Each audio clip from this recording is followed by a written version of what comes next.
Our guest this session is North Adams Mayor Thomas Bernard. Welcome, Mayor.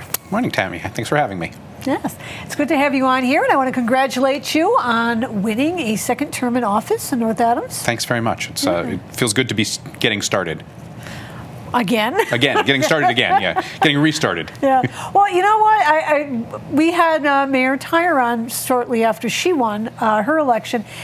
And it's interesting that she won 4 years. Now, she's on 2 4-year terms, and you're only on a second 2-year term. Year 3. Yeah. Is that difficult for the 2-year term? It is difficult. I expect, although I don't have the experience, that this term will be a little easier in the sense that I don't have that year of firsts to go through, and it'll be more about continuity and execution than it will be figuring out where the light bulbs and the copy paper are. And they always say that your first year of your term is really the last year of the last mayor's term. Oh, absolutely. Because you're working with, things that have been set up prior to that. So it's a little rough getting in. You don't get your budget in until halfway through your term, and so you're kind of playing catch up a little bit. That's what I was wondering. Would you consider, I mean, this has been talked about before in North Adams about the idea of going to a 4-year term. Yeah. And it never quite got beyond the talking phase. Yeah, there's a couple of pathways to do it, and whichever way, it's a kind of a long, involved process, and it'll take some time and some planning. I think, again, taking it outside of the pure self-interest of it, I think there really is a benefit to a 4-year term as far as really being able to not just have that first year, but a full term to move on your agenda. Yeah. Well, because even selectmen around here have 3-year terms. Yeah. So they even serve longer than the mayor of North Adams, which is yeah. And I don't know the exact breakdown in Massachusetts, but you've got a mix of 4-year and 2-year mayors, and I think the 4-year mayors look on us with 2 years with, a little bit of pity of, that's really too bad. Well, it also will keep you on your toes because you always have to be thinking every other year, if you want to come back into office, you've got to kind of prove that you can do the job. Yes. A little more. But it doesn't give you a lot of time to getting big things through. So speaking about big things, I mean, we were just talking about big bling, right? Big bling. One of the, and I used it for the year review picture. Yeah, it was a great photo. It's a great giant. If anybody's been in North Adams, it's this 40-foot structure that is whatever you think it is, really, that Massachusetts Museum of Contemporary Art posted right across from your office, so you get to see it every day. Well, I do, except I've got this one tree, so it's a little tricky. But I know it's there, and it really it's great to see it coming down the overpass, or coming over the Veterans Bridge, and seeing this new fixture in downtown. And one of the things I really like about it is it's gotten some conversations started. Yeah. Some of them of what is it? Why is it? Right, what's it doing here? When I try to explain abstract art, and I don't know anything about art, that's not my purview.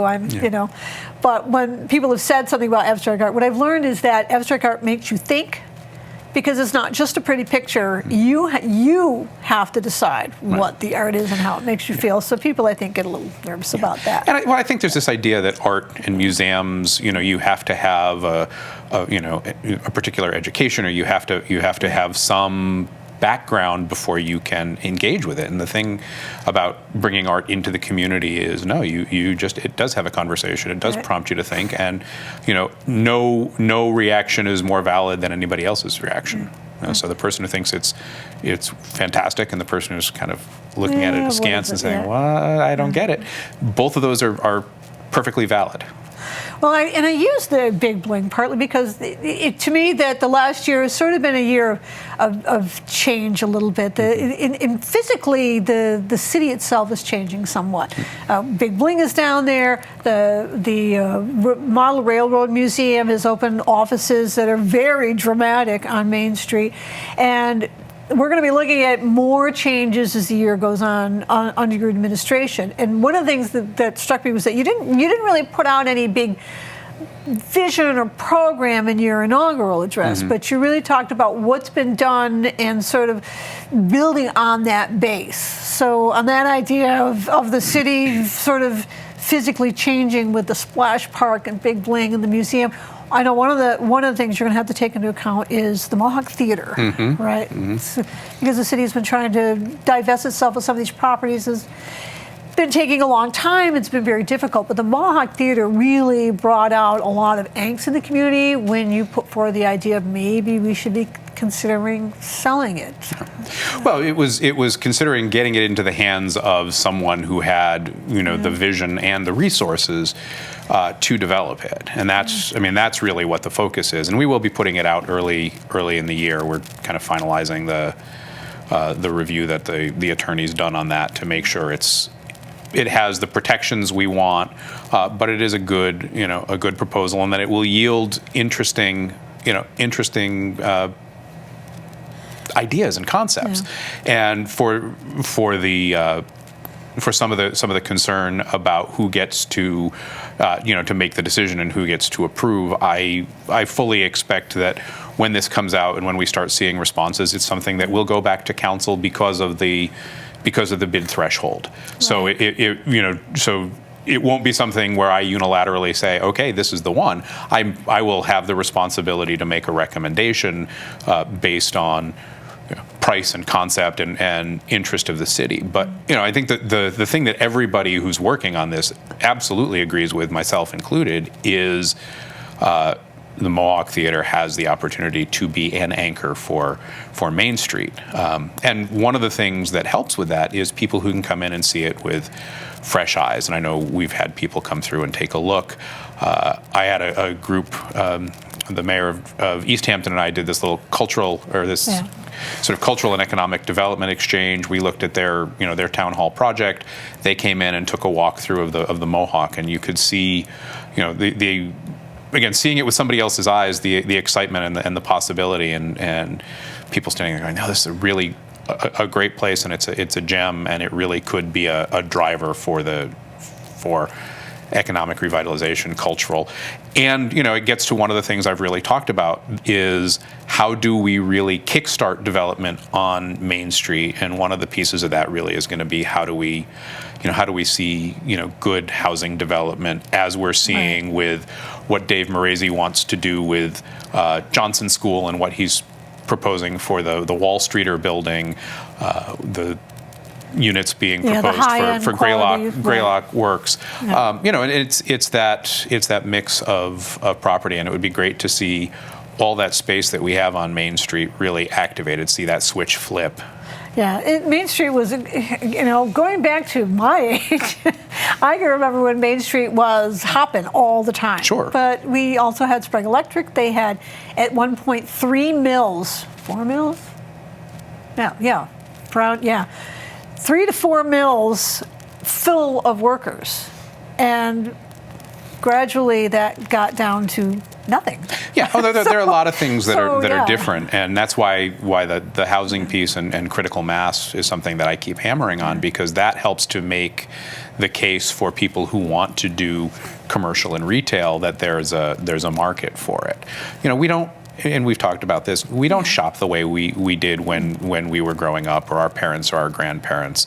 It's not as much of a you go down street and you do your shopping, and you go to one of the two department stores, and the mall did that, and online and big box, and a lot of different things that we all have a share of responsibility in how we approach it. But it's also that it's just harder for people to start a business, carry inventory, pay staff when there are those other competing forces.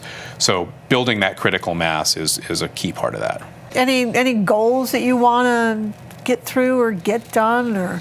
I want to kind of close the book on some of the things that either that I inherited or that I started that didn't finish last year. So, a couple of properties that we put out that we haven't brought to resolution. Getting the Mohawk out there and settled is a big one for me.